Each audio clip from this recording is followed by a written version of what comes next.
মাছ, মাংস, ডিম তো খাচ্ছেনই, তবে লাউ দিয়ে রান্না করা এই স্বাস্থ্যকর রান্না অবশ্যই একবার বাড়িতে বানিয়ে দেখুন।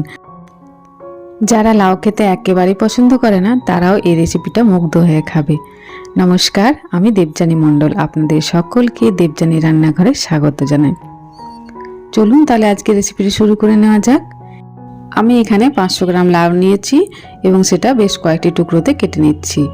তারপর একটা গ্রেটার নিয়ে গ্রেটারে করে খুব ভালোভাবে এটা আমি লাউটা গ্রেট করে নেব। ঠিক এইভাবে সমস্ত লাউয়ের টুকরোগুলো গ্রেট করে নিচ্ছি।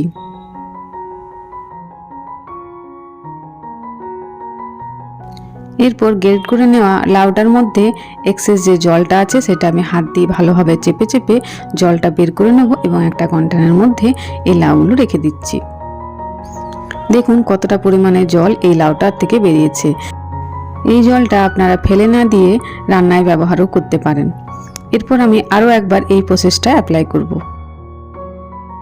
খুব ভালোভাবে জল ঝরিয়ে নেওয়ার পর এখানে আমি কিছু উপকরণ লাউটার মধ্যে দিয়ে দিচ্ছি।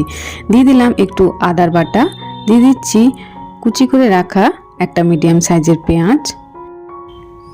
এবার এখানে দিচ্ছি কুচি করে রাখা ধনেপাতা। এবার দিচ্ছি ঝালের জন্য সামান্য একটু কাঁচা লঙ্কা কুচি।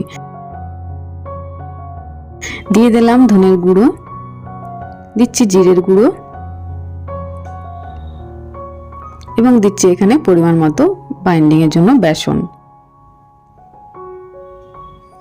বেসনটা প্রথম আমি 3 চামচের মতন ব্যবহার করলাম, তারপর লাগলে আরো কিছুটা নিয়ে নেব। এবার খুব ভালোভাবে এটা একসাথে মাখিয়ে নিচ্ছি। এরপর আরো একটু বেসন এখানে আমি দিয়ে দিচ্ছি। 2 চামচ আরো বেসন দিয়ে দিলাম। এখানে আমি টোটাল দিয়েছি প্রায় 5 চামচের মতন বেসন আমার এখানে ব্যবহার করতে হয়েছে। দিয়ে দেবো আমি সামান্য একটু গরম মশলা। গরম মশলা দিয়ে দেওয়ার পর খুব ভালোভাবে এটা মেখে নেব এবং সব শেষে এখানে ব্যবহার করছি আমি লবণ। লবণটা কোনোভাবেই প্রথমে দেবেন না। লবণ প্রথমে দিলে এই লাউ থেকে আরও জল বেরিয়ে আসবে এবং আপনার বাইন্ডিংটা খুব একটা ভালো হবে না। এরপর এখানে আমি গোল গোল আকারে ছোট ছোট বল তৈরি করে নেব। সমস্ত বলগুলো খুব ভালোভাবে তৈরি করে নিয়েছি। এরপর আমি চলে যাচ্ছি ভেজে নেওয়ার প্রসেসে। এখানে আমি পরিমাণ মতো তেল দিয়ে দিয়েছি। এরপর এখানে দিয়ে দিচ্ছি তৈরি করে রাখা লাউয়ের কোপ্তাগুলো। খুব ভালোভাবে উল্টে পাল্টে কিছুক্ষণ মতন ভেজে নেব।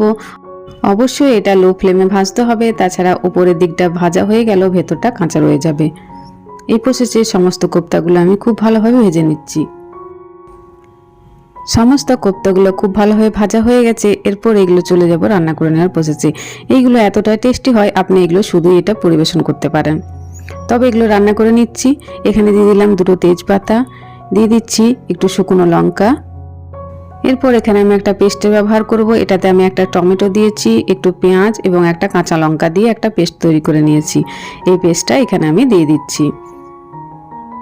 এরপর এটা খুব ভালোভাবে ভেজে নেব। খানিকক্ষণ ভেজে নেওয়ার পর এখানে দিয়ে দিচ্ছি কিছু শুকনো মশলা। দিয়ে দিলাম ধনের গুঁড়ো,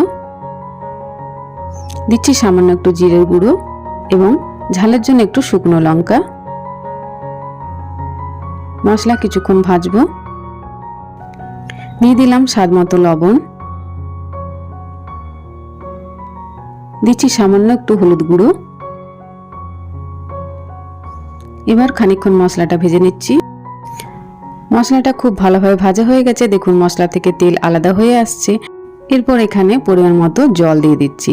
জল খুব বেশি ব্যবহার করব না, যে পরিমাণে আমার কোপ্তার ঝোলটা প্রয়োজন সেই অনুযায়ী আমি জলের ব্যবহার করছি। এবার জলটা খুব ভালোভাবে ফুটে আসলে এর মধ্যে দিয়ে দেব তৈরি করে রাখা কোপ্তাগুলো। ঝোলটা খুব ভালোভাবে ফুটে এসেছে। এরপর এখানে দিয়ে দিচ্ছি খুব সামান্য পরিমাণে চিনি। না ব্যবহার করতে চাইলে অবশ্যই চিনি ব্যবহার করতে হবে না আপনাদের। এরপর দিয়ে দিচ্ছি তৈরি করে রাখা কোপ্তাগুলো। রোজ মাছ, মাংস, ডিম তো খাওয়াই হচ্ছে, তবে এরমভাবে বানানো লাউ দিয়ে বানানো এই কোপ্তা অবশ্যই একবার বাড়িতে ট্রাই করে দেখবেন। শুধু লাউ দিয়ে নয়, বিভিন্ন রকম সবজি দিয়েও এই কোপ্তা তৈরি করা হয়। এটি একবার বাড়িতে বানিয়ে দেখবেন, বাচ্চা বড় সবাই এটা পছন্দ করবে। ইভেন যারা লাউ পছন্দ করে না তারাও এটা খাবে। এটা একটা খুবই স্বাস্থ্যকর খাবার। তারপর এইভাবে এটা বানানোর জন্য এটা স্বাদ হয়ে যায় দ্বিগুণ।